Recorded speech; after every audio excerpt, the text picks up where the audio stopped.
Começa agora o programa Bem Viver, uma prosa sobre saúde, bem-estar, comida e agroecologia. Produção Rádio Brasil de Fato.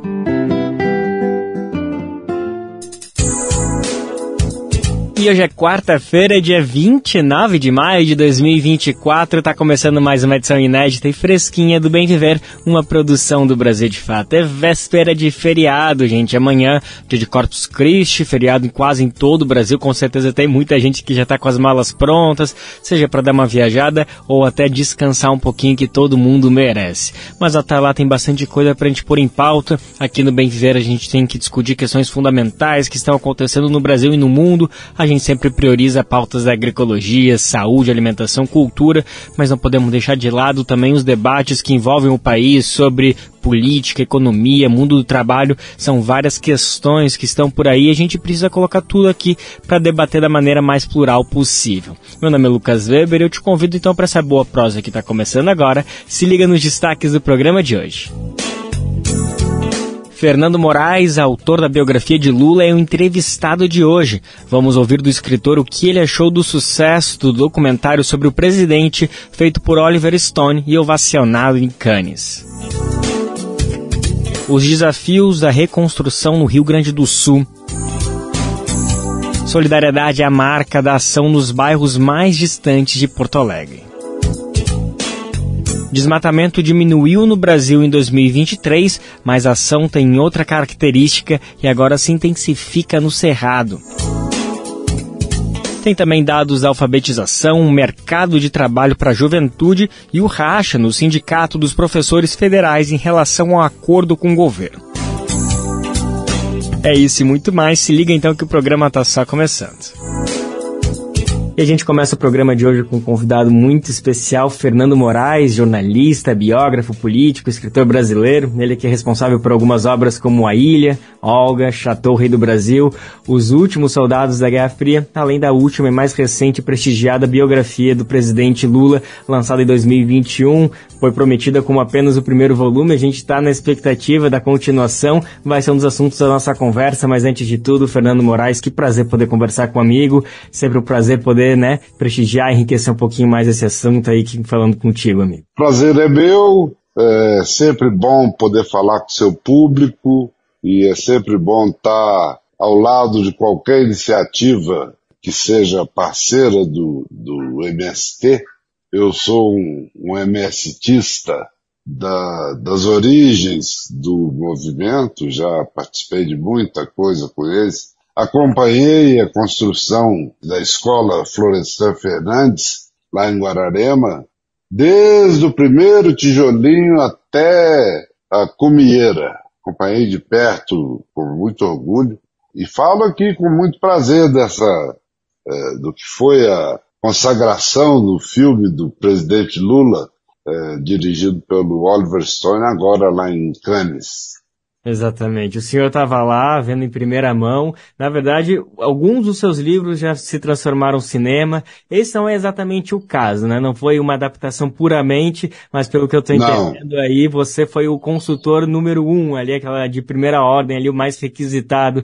Antes de falar um pouquinho desses bastidores, a gente queria te ouvir. Afinal, tá bom esse filme? Tá realmente dando dignidade a toda a prestígio, toda essa história aí tão bem biografada pelo senhor, do presidente Lula? Olha, o filme é muito bonito, tá muito bom, é muito emocionante. Eu fiz questão de não assistir o filme inteiro, o que eles chamam de cabine. Eles fizeram várias cabines e tal, e me chamaram em algumas delas, e eu não quis. Eu preferi ver sentado no meio da tigrada. E então eu fiquei até o dia da estreia, fui lá. Obrigaram a me fantasiar de pinguim, usar gravata borboleta e tal. Eu fui, fiquei muito emocionado e teve cenas muito bonitas no final do filme, que o público se levanta e começa a aplaudir o Oliver, e ele, que é um cara tímido, agradece e vai saindo. O cinema tem a plateia inclinada assim, e ele aqui embaixo, no piso, como se estivesse no pé da tela, ele vai saindo, sai por uma cortina, o público continua aplaudindo e não senta, continua de pé, o que obriga o Oliver a abrir a cortina de novo e voltar, sabe? Então isso dá uma medida de como o público, era uma edição especial, como o público reagiu. Mas ainda assim eu tinha um certo receio, por saber do preconceito que o Lula desperta no mundo inteiro, e sobretudo em países que têm uma visão colonial do Brasil. Eu fiquei pensando, bom, esse povo que veio aqui, de alguma maneira, ou é cinéfilo ou é lulista. Pode ser que seja uma coisa e outra. Mas a minha preocupação era a imprensa. Era a imprensa. A imprensa da Europa Ocidental está cada dia mais reacionária. Eu não diria que está acompanhando o movimento de extrema-direita que varre a Europa. Não estou dizendo isso. Mas está muito conservadora. Eles criticaram muito atitudes do presidente Lula, as quais a gente só tem que aplaudir, como a política externa, como a decisão do presidente no conflito entre Israel e o Hamas, no massacre. Aquilo não é um conflito, aquilo é um massacre, no massacre de Israel contra o Hamas. E depois na questão da Ucrânia, na discussão na ONU. E houve um pequeno episódio que passou despercebido pela maioria da opinião pública, que é o seguinte: a Alemanha decidiu doar à Ucrânia uma divisão, não sei, de tanques, de blindados, não sei quantos eram. Só que parte desses tanques é feita no Brasil, com peças brasileiras, que é muito comum na fabricação de tudo hoje, sabe? Você desmonta um computador norte-americano e vai olhar ali, o chip é feito no México, o chip é feito na Guatemala, é feito na Coreia. É natural que isso seja assim. Quando o Brasil descobre que tanques com partes produzidas no Brasil iam ser doados pela Alemanha à Ucrânia, diz, opa! Nananina, não permitiu. Um gesto de coragem, um gesto altaneiro, um gesto de autossuficiência. Eu achei, voltando, eu acabo fazendo um relambório para voltar ao ponto central, que foi o seguinte: eu temia que essa imprensa europeia fosse tratar o filme a patadas. E para minha surpresa, os aplausos são... eu não vi uma crítica, nenhuma, uma só crítica que dissesse, olha, o filme é horror, o filme é isso, o filme é aquilo. Nada. Eu diria que 100% das críticas, e eu recebi listas e listas e listas de links mandados para mim pela produção lá de Los Angeles, de material publicado no Planeta, só a partir da exibição feita no dia seguinte da estreia, exclusivamente para a imprensa. Então, acho que não podia ter sido melhor para o cinema brasileiro, apesar de ser um filme norte-americano.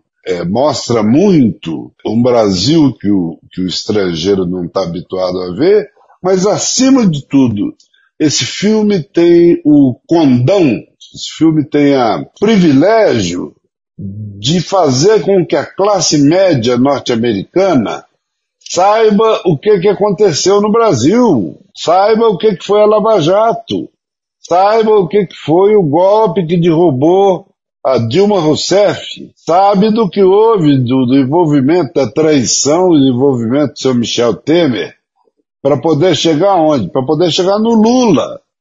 E não é por acaso que tudo isso acontece na época em que o Brasil descobre o pré-sal. Os telefonemas que foram hackeados pelos norte-americanos eram linhas de telefone privado da Dilma, ministra de Minas e Energia, e da Dilma, presidenta da República. Da Dilma, presidente da República, do presidente da Petrobras.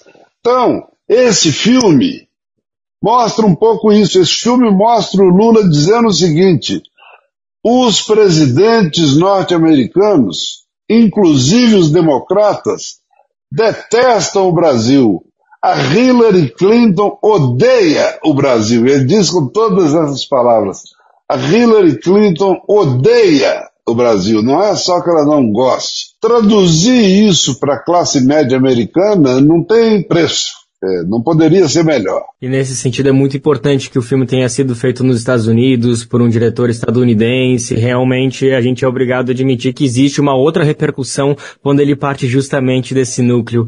E Fernando, conta um pouquinho como que foi esses bastidores da tua relação com o Oliver Stone, teu amigo. Ele mandava uns WhatsApp, uns áudios ali pra ti, falando tá certo isso daqui, tá certo ali, mandava um trechinho. Como que foram os pitacos do Fernando Moraes no documentário? Olha, eu na verdade não tratava diretamente com ele, salvo nas oportunidades em que ele veio gravar com o Lula no Brasil, que a gente ficava muito próximo. Teve um dia que ele dormiu aqui na minha casa, mas eu não tinha relações. Eu tratava fundamentalmente com dois coprodutores do filme que são meus amigos hoje. Depois de todo esse trabalho conjunto, e alguns até antes disso, um deles pelo menos, que são o venezuelano Max Avelais, meio venezuelano, meio francês, e o argentino Fernando Sulichin. Esses dois são eu diria que as duas mãos esquerdas do Oliver Stone. E era fundamentalmente com eles, mas sobretudo com o Max, que eu lidava com frequência. Ele me mandava um corte e dizia, dá uma espiada, porque tem gente dizendo que tem um erro aí, que nós estamos misturando a eleição do Lula contra o Montoro com uma das eleições do Lula contra o Collor. E queria que você ajudasse para ver, manda o pau, é isso mesmo.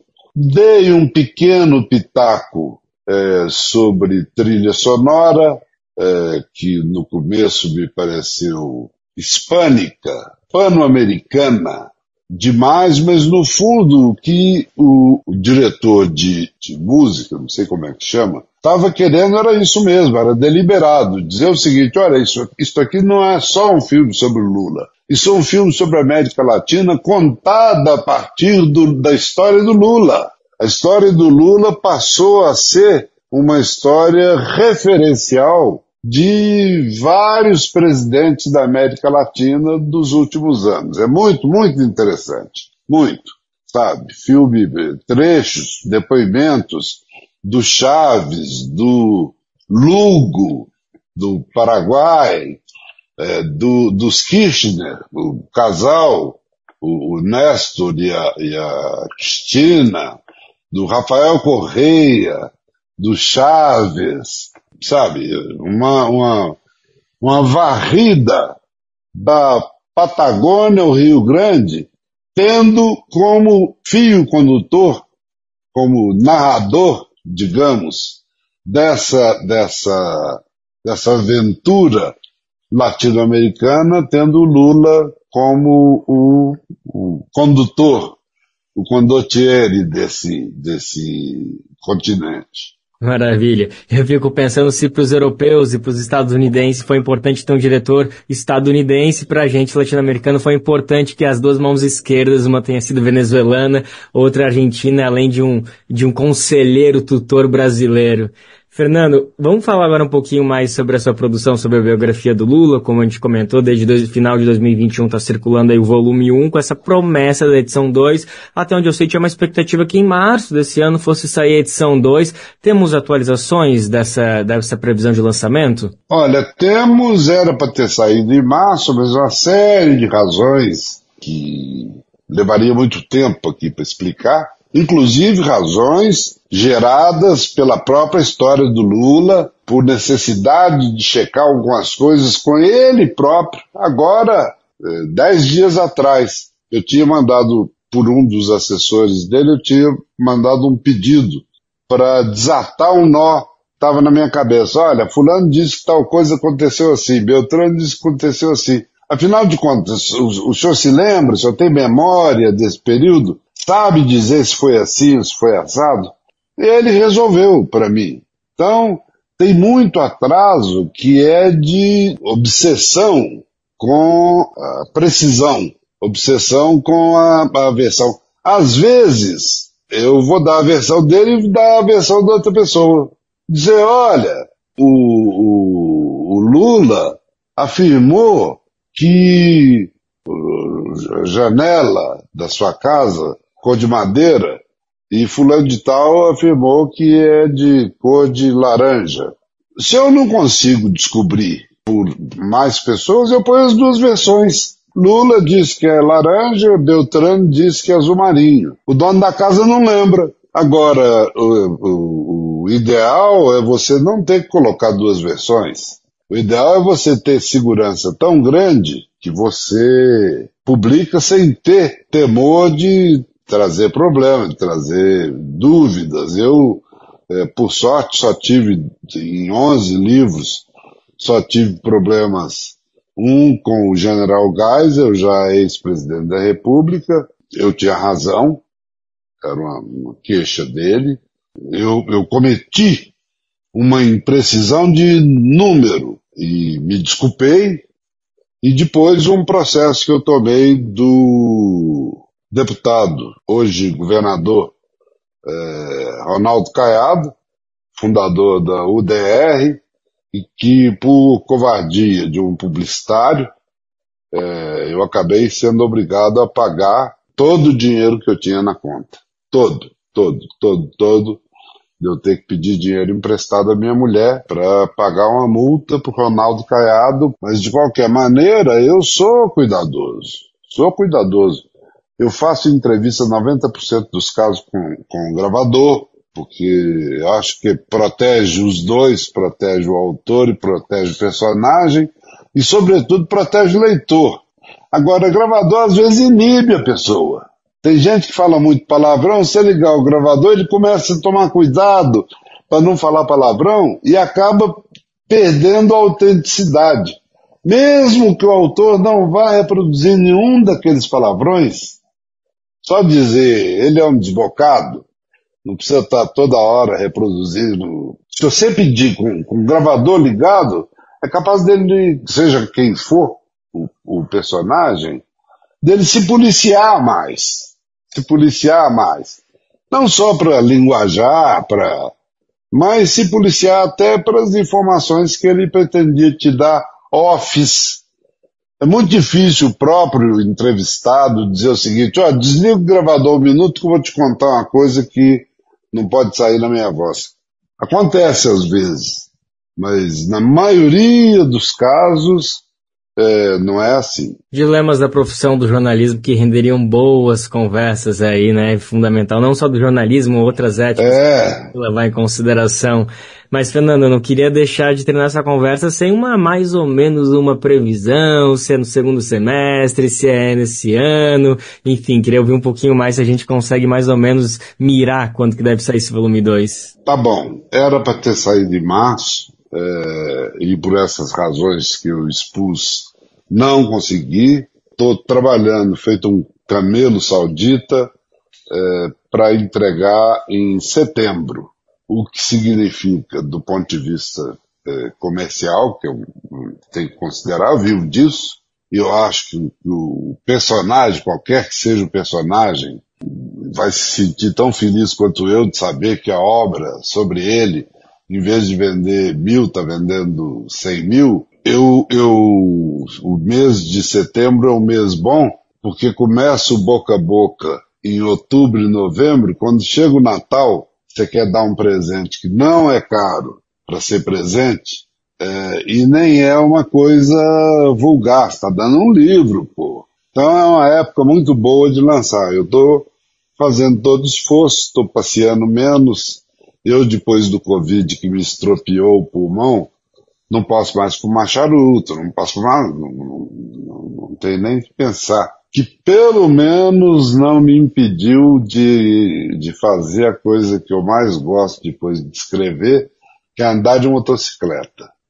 Então já peguei fim de semana aí de rodar 1.000 quilômetros, 1.500 quilômetros e tal. Soltar um pouco, refrescar a cabeça, parar de pensar no Lula, parar de pensar no Lula, parar de pensar no Lula. Saudável, saudável. Então já tem uma expectativa aí do presente queridinho pro Natal de 2024, bom saber para todo mundo já. Tomara, inshallah. E, Fernando, então só para fechar nossa conversa, quando o senhor anunciou as biografias que serão em volume 1, volume 2, o presidente Lula ainda não era presidente pela terceira vez. Isso significa, talvez, de alguma forma, que um volume 3 pode ser esperado ou já é de pensar no Lula demais aí para a cabeça do escritor? Não, eu decidi desde o começo, na verdade eu tinha decidido terminar o livro quando terminasse o segundo mandato dele. Mas aí veio a crise da Dilma e eu tive o privilégio de assistir a crise da Dilma inteira, a crise que levou ao golpe contra a Dilma inteirinho e até o Bolsonaro, eu tive o privilégio de assistir do ponto de vista do Lula, porque eu estava grudado nele. Então, eu falei, não vale a pena, se o leitor souber que eu sei das coisas que eu sei e que não publiquei, eu vou ser apedrejado na rua. Então vamos estender o prazo, e acabou que, pelo menos na minha cabeça, está absolutamente decidido, e isso é o que importa, mais do que o que o editor quer, mais do que o personagem possa querer, é o seguinte: o livro vai terminar no dia em que o Lula ganha a eleição do Bolsonaro. Ponto. Lula dá um beijo na Janja, num cômodo, não está no meio de uma multidão, nós estamos num cômodo muito tenso, como o Brasil estava tenso, porque estávamos ali por um fiapo de bigode, e aí vem o resultado final e os dois se beijam, e ele fala qualquer coisa, e aí termina a minha história. Reconstituir com todos os detalhes.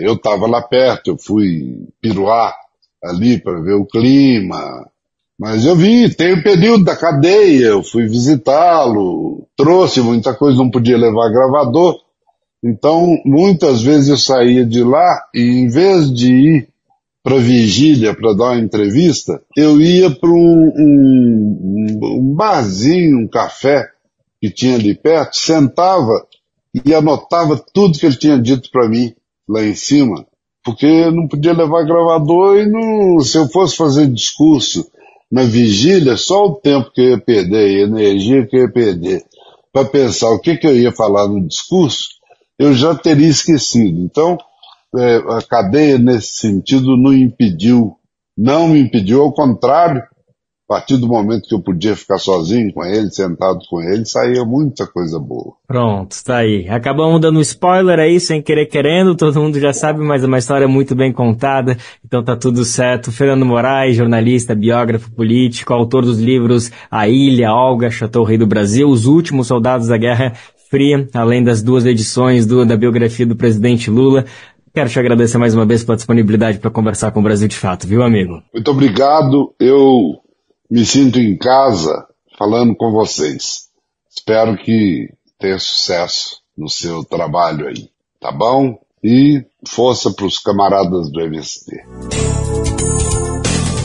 Bom, agora vamos seguir para o Rio Grande do Sul. Na semana passada, nossos repórteres Murilo Pajola e Vitor Shimomura estiveram na região, circularam por várias áreas da Grande Porto Alegre até arredores para entender melhor a situação de famílias, de comunidades que vivem isoladas, que relataram já passar por situações de abandono antes mesmo das enchentes e agora vivem uma situação que realmente é calamitosa. Apesar de todo o empenho do governo federal, os gaúchos agora enfrentam um desafio de reconstrução e a solidariedade e a união entre os moradores tem sido o que garante o fôlego para resistir diante de tanta destruição. Nossos repórteres, então, Murilo Pajola e Vitor Shimomura, estiveram por lá e conversaram com pessoas que estão liderando essas ações, que estão ajudando as pessoas que mais necessitam, justamente por meio da solidariedade. Vamos saber, então, mais detalhes sobre tudo isso que está acontecendo agora na reportagem especial. Quem conta pra gente é Murilo Pajola. No extremo sul de Porto Alegre, homens, mulheres e crianças do bairro Lami se protegem da chuva e do frio intensos. O abrigo é um acampamento precário sustentado por bambus, que resiste às cheias extremas no Rio Grande do Sul. Sobre a cozinha improvisada que mata a fome dos acampados com alimentos doados, uma cobertura de lona treme violentamente por causa do vento sul, fenômeno que empurra com força o Guaíba em direção às residências alagadas. A situação se desenrolou diante da reportagem na última sexta, enquanto o nível do Guaíba subia de novo no bairro Lamy. A água voltou a invadir as casas, algumas já tinham sido limpas pelos moradores. O Brasil de Fato foi até o bairro para conhecer os protagonistas do drama sem fim da tragédia climática que devastou a periferia da capital gaúcha e descobriu que o colapso forjou laços solidários na área povoada por pescadores na década de 1970. Mauro Juliano de Oliveira, trabalhador da construção civil, mudou-se para o Lamy há 2 anos para trabalhar em um novo emprego. Quando alugou uma residência simples para a mulher e os 2 filhos, jamais imaginou que em pouco tempo a água engoliria os móveis quitados em longas prestações e empurraria sua família para um abrigo com condições precárias. O operário levou o Brasil de Fato para conhecer sua casa ainda alagada. Eu moro aqui há uns 2 anos. Nunca tinha dado enchente assim, o cheiro da casa de água. Botei esses pallets aqui, mas a água subiu demais, não. Eu e minhas crianças, a minha esposa e 2 crianças, perdi praticamente tudo que tinha dentro de casa. Meus filhos dormiam aqui, deu pra levantar descoberto ali. Minha geladeira, não sei se vai prestar também, a máquina praticamente estragou tudo, né? Levantei tudo aqui, sapateira, o rádio. A geladeira lá também que não vai prestar porque não deu tempo de levantar tudo, né? Na cozinha, com água na altura dos tornozelos, o pedreiro refletiu sobre o bairro onde mora, agora devastado, e, segundo ele, esquecido pelo poder público, que está mais focado nas regiões centrais de Porto Alegre. E o Lamy é muito esquecido, né? Por exemplo, eles estão dando atenção pro centro. Tinha que dar atenção mais aos bairros, que o povo pobre está no bairro. E agora praticamente a gente está perdido, não sabe o que fazer. Porque a gente não sabe quando vai parar, nem o que vai acontecer depois, né? Agora é ter muita fé em Deus e força, e o povo gaúcho é muito acolhedor, e um ajuda o outro. O dormitório de Mauro, da mulher e dos 2 filhos agora é um ônibus cedido temporariamente por um morador que também foi prejudicado pelas cheias. O veículo está estacionado ao lado do acampamento montado por Lauri Guetens, conhecido como Neni do Lamy, que mora na beira do Guaíba. Ele atuou nos resgates dos moradores quando a água começou a subir pela primeira vez e calcula que mais de 300 casas foram destruídas. E nós estamos aqui desde o primeiro dia que deu essa enxurrada aí, ó. Começou a cair as casas, pegamos o pessoal, tiramos tudo que deu na beira. Eu calculo mais de 300 casas foi destruída a beira todinha da orla do Guaíba, né? Minha casa foi uma que ficou só o telhado, né? Uma parte agora não terminou com o resto. O bar dele aqui é do lado da minha casa, a lancheria dele. Recém reformou e abriu agora semana que vem, desmanchou, não ficou nada. Endrel Silva de Oliveira era dono do bar Lanchonete, que foi reformado e seria reinaugurado. Ele conta que as cheias destruíram o seu sonho de expandir o pequeno comércio no Lamy. Era um sonho que eu tinha ter o meu comércio. Teve a primeira enchente, quebrou muito. Eu tive que fechar o bar. Aí faltava 3 semanas para reabrir. E veio, a gente perdeu tudo. Dessa vez foi tudo mesmo. Hoje a gente está aqui para fazer o bem pro próximo. As pessoas perguntam assim, mas como é que vocês conseguem fazer isso sabendo que não tem para onde ir depois que isso passar? É que hoje, se eu parar para pensar no que eu perdi, a gente cai. Até poucos dias atrás, todas as refeições do acampamento eram preparadas por Endrel Silva de Oliveira, mas ele desenvolveu uma espécie de reumatismo nas mãos que precisaram ser enfaixadas, um problema causado pelo frio e pelo esforço intenso de mexer o caldeirão diariamente. Todo mundo, entendeu? Desde que tudo começou, eu sou cozinheiro. É café, almoço e janta. Hoje eu tô com as minhas mãos assim. Infelizmente eu não tô conseguindo cozinhar, porque a gente sabe que a pessoa estava precisando, tem muita gente que está precisando. A nossa intenção daqui não é ajudar só quem não tem a casa, porque tem muita gente que tem casa e não tem o que comer. A gente ajuda quem precisa. Apesar da dificuldade que todos nós estamos passando, a gente ajuda todos que precisam. Sem o cozinheiro, Neni recebeu doações de marmitas produzidas por um aras local. As refeições foram entregues por um carro do governo federal, pertencente à administração da Reserva Biológica do Lami, uma área de mata preservada. Apesar das dificuldades, Neni se orgulha da solidariedade de seu povo. Aqui, ó, a realidade é isso aqui, ó. Hoje deu vento, derrubou tudo, quebrou tudo. Levantemos de novo de manhã e o pessoal tá aqui, ó. Os moradores são nós aqui, ó. A reportagem do Brasil de Fato entrou em contato com a Prefeitura de Porto Alegre e questionou sobre as ações para a região. Em resposta, a administração municipal disse que a região onde está o bairro Lami é atendida por abrigos provisórios, distribuição de mantimentos e estação de tratamento de água e que a subprefeitura já atendeu 1.000 famílias desde o início das cheias. De Porto Alegre, da Rádio Brasil de Fato, Vitor Shimomura e Murilo Pajola. Vamos seguir falando agora sobre meio ambiente. Tem um dado super importante que dá uma dimensão nacional do que o Brasil está enfrentando. O desmatamento no país agora tem uma outra característica. É o que revela o mais recente estudo do MAP Biomas, referente aos dados do ano passado, de 2023. Segundo o estudo, houve uma redução da área desmatada, mas com uma novidade, uma reorientação para esses ataques. Desde 2019, é a primeira vez que o Cerrado lidera o índice de desmatamento no país, puxado pelas atividades na região chamada de Matopiba, que envolve os estados do Maranhão, Tocantins, Piauí e Bahia. A gente vai saber mais detalhes do que diz esse estudo, o que aponta, o que o Mapa Biomas está tentando avisar sobre os avanços dos crimes ambientais no país. Quem está com todas as informações e conta pra gente é Rodrigo Durão. A área desmatada no Brasil apresentou uma queda de mais de 11,6% em 2023. É o que aponta a edição mais recente do Relatório Anual do Desmatamento no Brasil, do MAP Biomas, lançado nesta terça-feira. No ano passado, a área de vegetação nativa suprimida foi quase 200 mil hectares a menos do que em 2022. O desmatamento caiu de 2 milhões de hectares naquele ano para 1.829.000 hectares em 2023. A Amazônia e o Cerrado, os dois maiores biomas do Brasil, somam mais de 85% da área total desmatada no país. Pela primeira vez, desde o início da série do MAP Biomas Alerta, em 2019, o Cerrado ultrapassou a Amazônia em área desmatada. Em 2023, o Cerrado correspondeu a 61% da área suprimida e a Amazônia por 25%. Apenas no Cerrado houve um crescimento de 68% no desmate em relação a 2022. A expansão da agropecuária é responsável por 97% do desmatamento no país. Já a Amazônia, por sua vez, teve redução de 62% na área desmatada, somando 454 mil hectares em 2023. Entre os estados da região, apenas o Amapá registrou aumento, 27%. A região de Amacro, que inclui Amazonas, Acre e Rondônia, teve queda de 74%. Dos 559 municípios da Amazônia, 78% registraram desmatamento. O MAP Biomas destaca, no entanto, que os 10 mais desmatados apresentaram redução.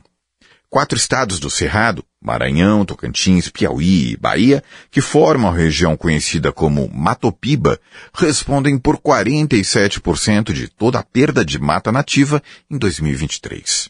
Além disso, 3 em cada 4 hectares desmatados no Cerrado, algo em torno de 74%, foram no Matopiba. Os dados do MAP Biomas apontam ainda que os 10 municípios que mais desmataram ficam nessa região. Desidério, na Bahia, foi o município mais desmatado, com 40 mil hectares. Ao todo, cerca de 70% dos municípios do Cerrado registraram desmatamento. A liderança do Cerrado no desmate foi refletida em vários indicadores do levantamento. Nesse mesmo bioma, também fica o território indígena mais desmatado, Porquinhos dos Canela Apanjecra, com 2.750 hectares. O desmatamento em áreas indígenas no Cerrado aumentou 188% na comparação com 2022. Houve aumento de 665% no desmatamento em território quilombola. Em relação às áreas de conservação, a APA do Rio Preto foi a mais desmatada, com mais de 13 mil hectares de perda da mata nativa. De São Paulo, da Rádio Brasil de Fato, Rodrigo Durão. Vamos agora para Belo Horizonte, seguir falando de meio ambiente. Uma comunidade quilombola retomou o território aos pés da Serra do Curral. As famílias consideram o local como um território sagrado e elas foram despejadas de lá pela prefeitura em 2012, há mais de 10 anos.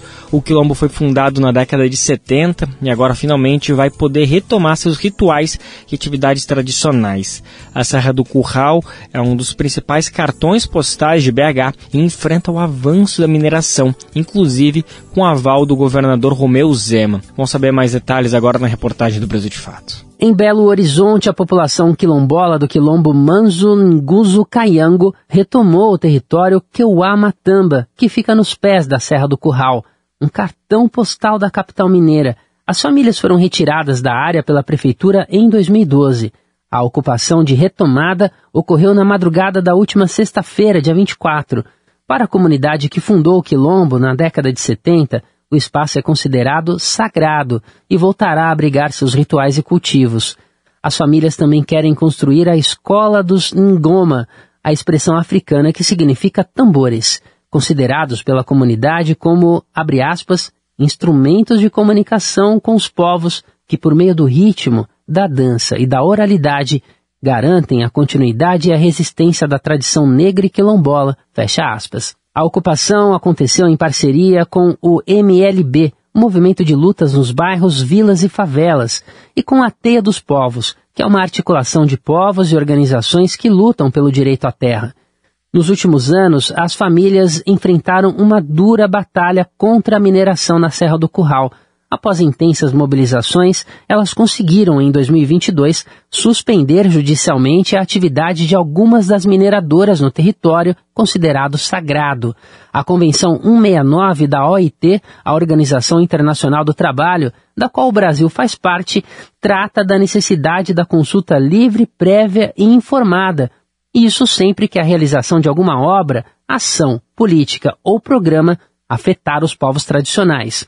A comunidade quilombola convoca toda a sociedade a apoiar a retomada do território Keuá-Matamba, visitando a área que fica na rua Santa Rita, no bairro Santa Ifigênia, compartilhando o conteúdo publicado nas redes sociais do quilombo Manzo Nguzo Kayango e por meio de doações por Pix.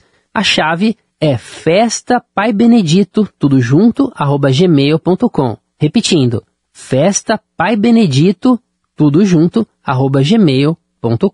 Da Rádio Brasil de Fato, com informações da redação em Belo Horizonte, Minas Gerais. Locução, Douglas Matos.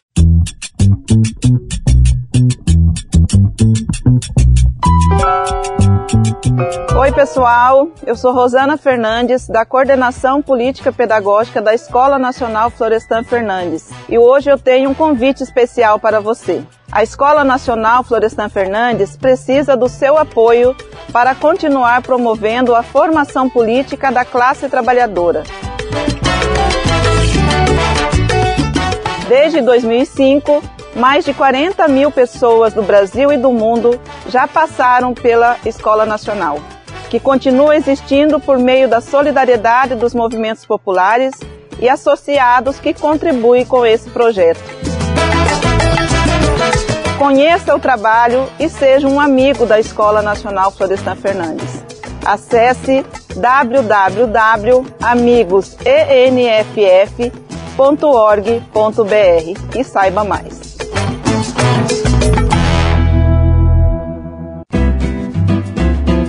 Programa Bem Viver, sua edição diária sobre saúde, bem-estar, comida e agroecologia.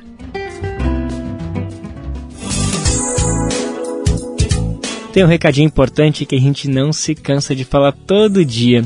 Sabia que dá para retransmitir de graça o nosso programa aí na sua rádio comunitária, na sua rádio regional, na sua rádio educativa, seja o que for, a gente vai ficar feliz demais em saber que você está pegando o nosso programa de graça e colocando aí na sua grade. Bom, se você tem interesse de se somar nessa missão que mais de 378 emissoras estão com a gente, de colocar o Bem Viver para repercutir de norte a sul, no leste e oeste do país, se liga que o passo a passo é bem simples.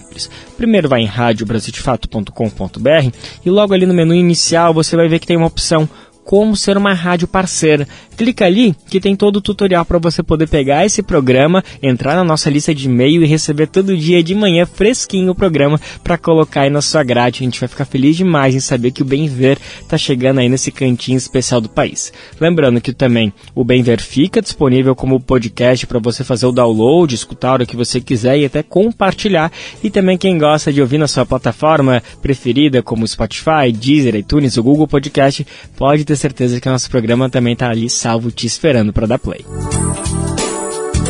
Vamos debater mais dados sobre a situação social do país. Atenção para esses números. As mulheres negras foram o grupo menos favorecido por avanços sociais.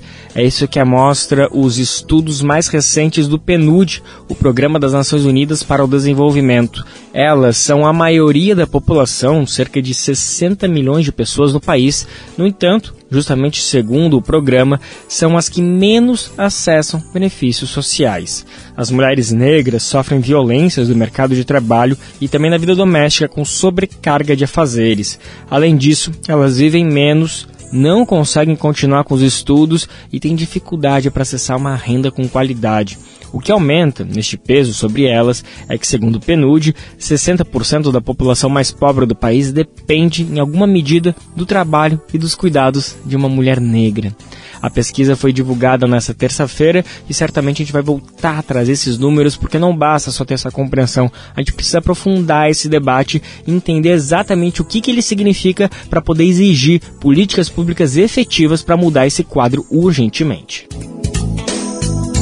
Também foi divulgado ontem, terça-feira, já pelo Ministério do Trabalho, outra pesquisa sobre o nível de empregabilidade no país. Olha só, o número de jovens que nem estudam, nem trabalham e nem estão procurando emprego cresceu, isso no primeiro trimestre deste ano. Esse grupo é o chamado de neném, né? Que são pessoas jovens que estão desalentadas e desistiram de se dedicar a alguma atividade por falta de perspectiva. O Brasil registrou 5 milhões de jovens nessa situação. No mesmo período do ano passado, eram 4 milhões. Essa condição atinge jovens com idade entre 14 e 25 anos. E desse grupo, 60% são mulheres, a maioria delas com filhos pequenos. E 68% são jovens negros. Mais uma vez, os dados se conversam, mostram que existe uma realidade aí que a gente não pode ignorar. Mas, ao mesmo tempo, reforço, analisar os números é pouco. A gente precisa debater para exigir com autoridade que as mudanças aconteçam para ontem.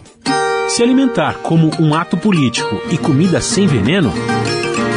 O Armazém do Campo reúne as duas coisas com a agricultura familiar orgânica e agroecológica dos assentamentos da reforma agrária. São várias lojas espalhadas pelo Brasil com produtos do Movimento Sem Terra, MST, além de atividades culturais, cafeteria e almoços coletivos. Encontre o Armazém do Campo mais próximo de você pelas redes sociais e venha. Traga sua família e amigos para conhecer um novo jeito de comer bem.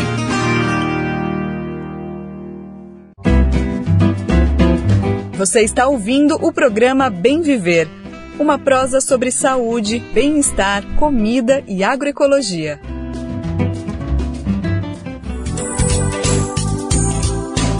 A gente estava ouvindo, né, na entrevista com o Fernando de Moraes, falando bastante do presidente Lula. Agora a gente vai trazer um dado do governo sobre a área da educação. O Brasil recuperou os índices pré-pandêmicos de alfabetização. Segundo dados divulgados pelo MEC, o Ministério da Educação, nesta terça-feira, 56% dos estudantes matriculados na rede pública conseguiram se alfabetizar na idade certa, isso no ano passado, ao longo de 2023. Esse patamar é parecido com o alcançado pelo país em 2019, um ano antes do anúncio da pandemia de Covid-19. Naquele ano, em 2019, foram 55% dos estudantes alfabetizados na idade correta. Os dados fazem parte do Compromisso Nacional da Criança Alfabetizada, um programa do governo federal lançado em julho do ano passado. Que bom que o Brasil está conseguindo recuperar uma meta que já tinha chegado, mas a gente sabe que ainda é insuficiente. A ABJD é a Associação Brasileira de Juristas pela Democracia. Defende o Estado democrático de direito, a presunção de inocência, o devido processo legal e o acesso à justiça.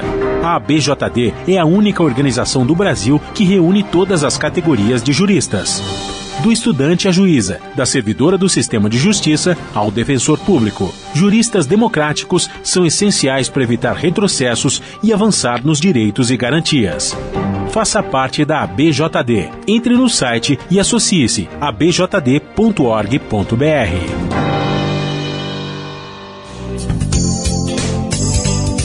E para ninguém esquecer, a gente tem um encontro marcado sempre de segunda a sexta-feira. Você pode escutar nosso programa a partir das 11 horas da manhã, seja onde você estiver. Você está conectado com a gente por meio da radiobrasildefato.com.br. A gente chega online em todos os cantos do mundo. E quem está aqui em São Paulo e gosta de escutar um bom radinho, se liga que a gente tem uma parceria com a Rádio Brasil Atual, a nossa parceira RBA 98,9 FM. A gente chega por lá a partir da 1h da tarde. Lembrando que nosso programa, a partir mais ou menos desse horário, também fica disponível no nosso site para você escutar de graça ou fazer o download. E quem gosta de ouvir um bom podcast, não tem problema que o nosso programa também chega nessas plataformas. Pode procurar lá no Spotify, Deezer, iTunes ou Google Podcast, que a gente está te esperando para receber o seu play.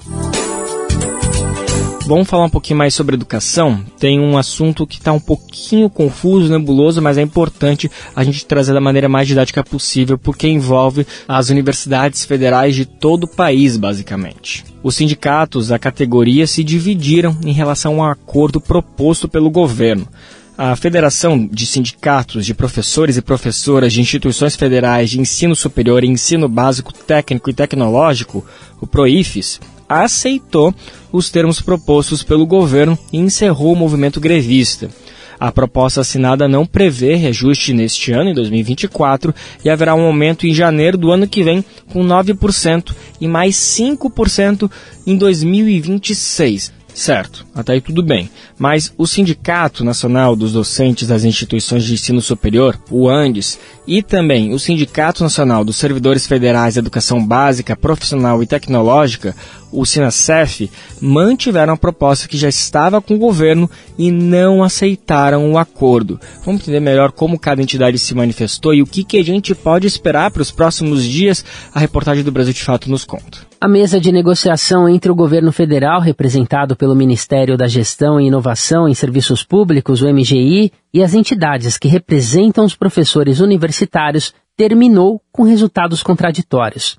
A Federação de Sindicatos de Professores e Professoras de Instituições Federais de Ensino Superior e Ensino Básico, Técnico e Tecnológico, PROIFES, aceitou os termos propostos pelo governo Lula e encerrou o movimento grevista.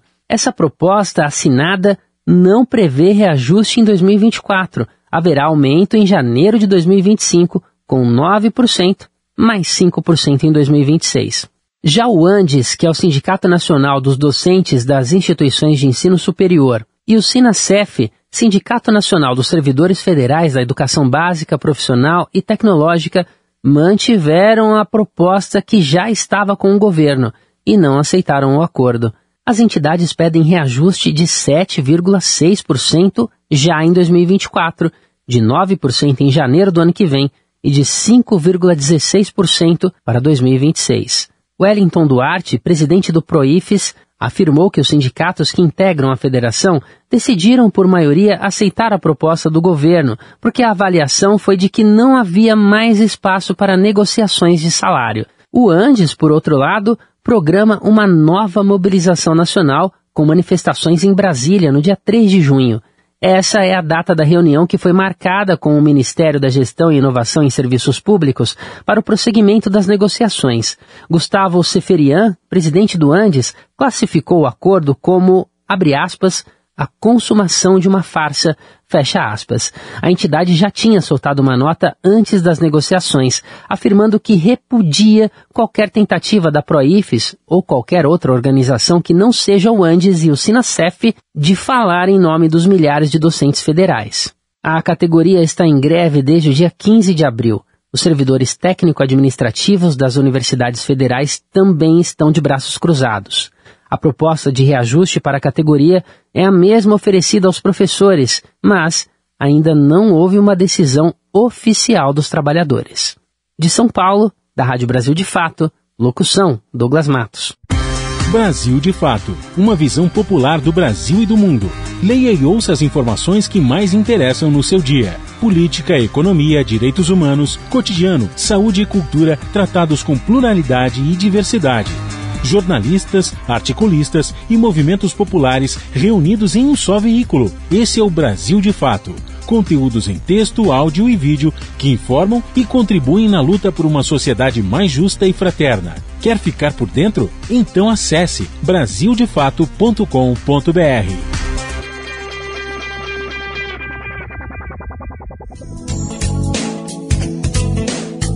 O Ministério da Justiça anunciou também ontem as novas diretrizes para o uso de câmeras corporais pelas polícias, assunto muito importante. Segundo o ministro Ricardo Lewandowski, a decisão tem o objetivo de padronizar o uso de equipamentos. A portaria prevê que as câmeras devem ser ligadas obrigatoriamente em operações, atuações ostensivas e em contatos com presos. O anúncio do governo federal vai de encontro a uma decisão recente do governo Tarcísio de Freitas em São Paulo, que fez uma nova licitação para adquirir novas câmeras que seriam apenas ligadas pelos próprios policiais. O formato é criticado por entidades que atuam em segurança pública e o ideal, segundo elas, é que o equipamento grave ininterruptamente as operações. O ministro Lewandowski afirmou que os estados que quiserem recursos federais para implementar o sistema das câmeras, inclusive São Paulo, precisam seguir a nova diretriz do Ministério. Vamos ouvir a fala do ministro. Evidentemente, nós que somos deste ramo da segurança pública, e a grande maioria juristas, sabemos que nós vivemos numa federação, isso está consignado logo no artigo 1º de nossa Carta Magna, os estados têm autonomia para se auto-organizarem nesta área, ou seja, no que diz respeito à segurança pública. No entanto, todos aqueles que quiserem fazer uso dos recursos do Fundo Nacional de Segurança Pública ou do Fundo Nacional Penitenciário terão que se adequar a estas diretrizes para a compra das câmaras corporais. Obviamente que esse não é o capítulo final dessa história, tem muita água para passar debaixo dessa ponte, a gente vai ter que ouvir como o estado de São Paulo, como o governador de São Paulo vai reagir a esse anúncio, mas o principal é a gente ver na prática o que está acontecendo. A gente precisa entender se essas câmeras policiais vão estar ligadas realmente nas situações delicadas, que a gente mais precisa dessa prova para entender o que está acontecendo com as polícias no Brasil. Você adora ler, ama livros e gostaria de entender melhor o nosso país? Imagine receber todo mês um kit com um livro e um dossiê que te ajuda a entender a nossa sociedade hoje, por um preço baixinho e com frete grátis para todo o Brasil. Este é o Clube do Livro da Expressão Popular. Para saber mais, acesse o site expressãopopular.com.br e escolha seu plano. Assine agora. Expressão Popular. 20 anos na Batalha das Ideias.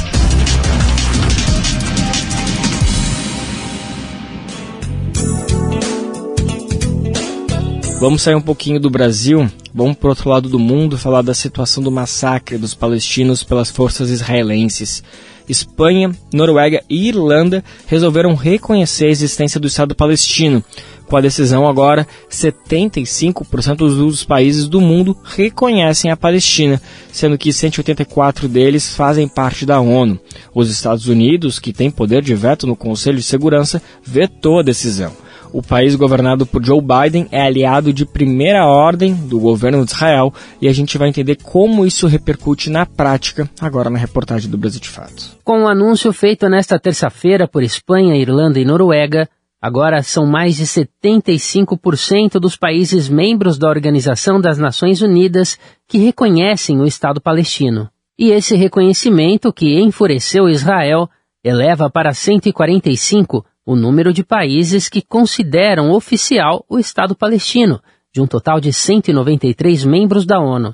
A decisão dos países europeus representa uma mudança em relação à posição adotada por grande parte do Ocidente, como Estados Unidos, Canadá, a maioria dos países da Europa Ocidental, Austrália, Japão e Coreia do Sul.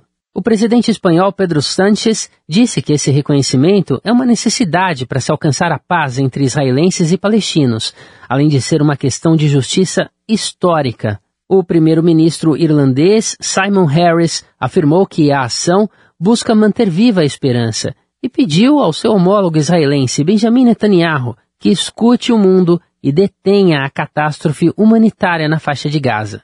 O chefe da diplomacia da Noruega, Espen Barth Eide, considerou lamentável que o governo israelense não dê sinais de compromisso construtivo e pediu à comunidade internacional que redobre os esforços para apoiar a solução de 2 estados.